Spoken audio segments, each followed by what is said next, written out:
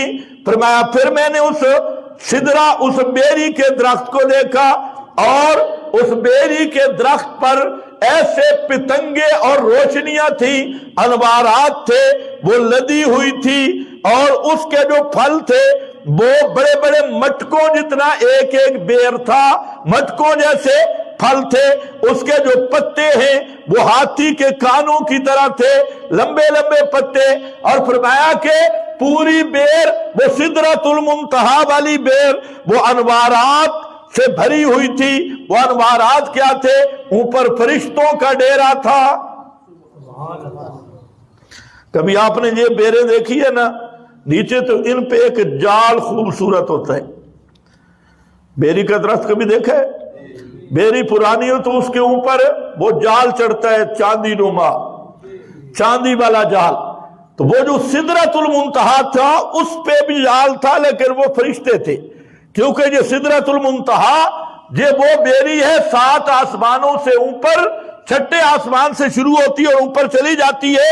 یہ حضرت جبریل کا اصل دفتر ہے اور یہ ملأ اعلیٰ کا اصل مقام ہے، اور اوپر سے نیچے جو لکھنے پڑھنے کی بات ہے، آپ فرماتے ہیں کہ میں بیت المعمور کی اس جگہ سے بھی گزرا کہ اسم و صریخ الاقلام، کہ وہ جو فرشتے رجسٹروں میں لکھ رہے تھے نا، اس کے کلموں کی آہٹ بھی میں نے سنی ہے۔ قلم کی آتی ہے نا آہٹ، اتنا قریب سے گزرا۔ یہ کیا تھا؟ جبریل کا دفتر اور جبریل کا صدر مقام، اور وہاں جبریل سے ملاقات ہوئی، جس کا تذکرہ دوسرے مقام پہ بھی موجود ہے۔ یہ جو ثم دنا فتدلی، یہ کعبہ قوسین کا یہی مقام ہے۔ یہ جو یار لوگوں نے یہاں پر بہت خرافات بکے ہوئے ہیں، تو حضرت عائشہ اور دیگر صحابہ خود فرماتے ہیں کہ ہم نے رسول پاک سے پوچھا کہ یہ کون ہے دنا فتدلی والا اور کعبہ قوسین، اس آیت کا کیا مطلب ہے؟ تو آپ نے فرمایا ذاک جبریل، یہ جبریل تھا۔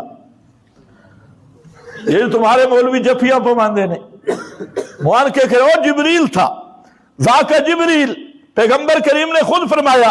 خیر بہرحال فرمایا میں وہاں پہنچا بیت المعمور میں، پھر وہاں سے ثم دفعت، وہاں آیا، آگے پھر نہروں کا تذکرہ کیا۔ تو یہ ان 4 قسم کی نہریں وہاں سے نکل رہی تھی۔ اب ایک بات ذرا سمجھے، مسئلہ تھوڑا باریک ہے، خدا کے لیے توجہ۔ معراج کے متعلق میں نے بتایا کہ یہ عالم بیداری جاگتے ہوئے ہوا۔ کیا میں نے لفظ کہا؟ بیداری سمجھتے ہو نا، یہ نیند میں نہیں تھا، جاگتے ہوئے ہوا۔ توجہ میری طرف رہے، اور روحانی بھی نہیں تھا، روح مع جسد۔ نبی کریم علیہ السلام کو یہ معراج کرایا گیا، لیکن یہ ایسا دیکھنا تھا جیسے خواب میں کوئی آدمی دیکھتا ہے۔ سمجھ آ جائے تو ٹھیک ہے، نہیں تو بعد میں سمجھ لینا۔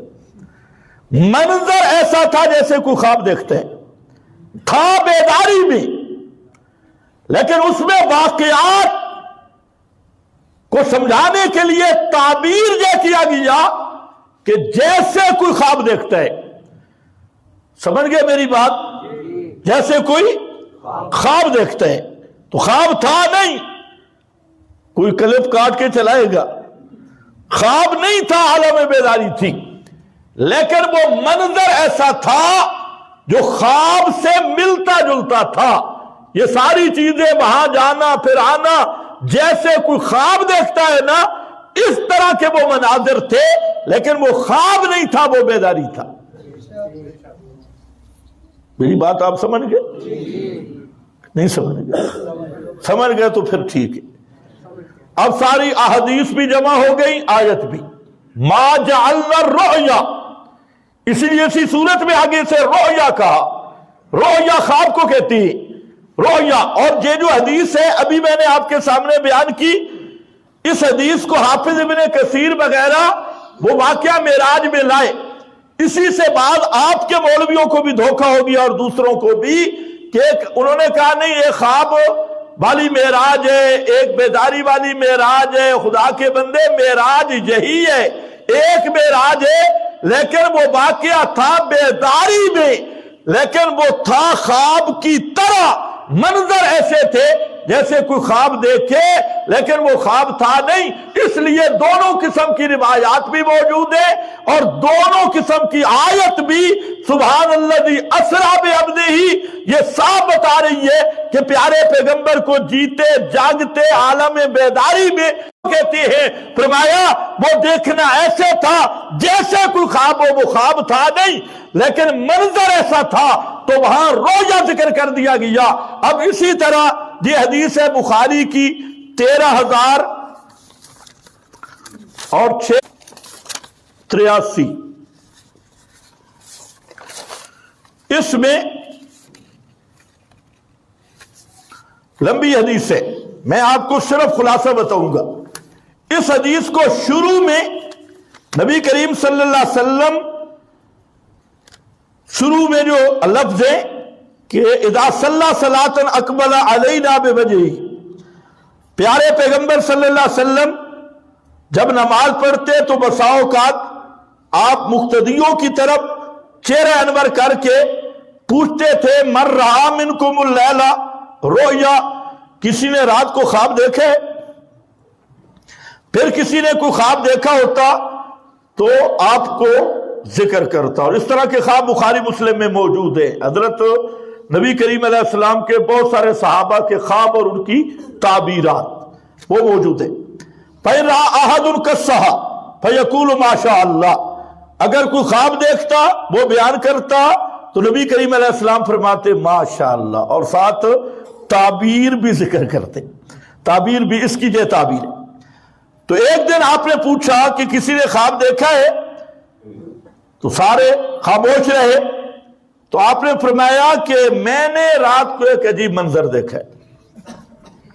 اب یہ خواب نہیں ہے، اس سے بعضوں کو دھوکہ لگ گیا۔ آپ نے صحابہ سے تو خواب پوچھا، لیکن آگے جو فرمایا نا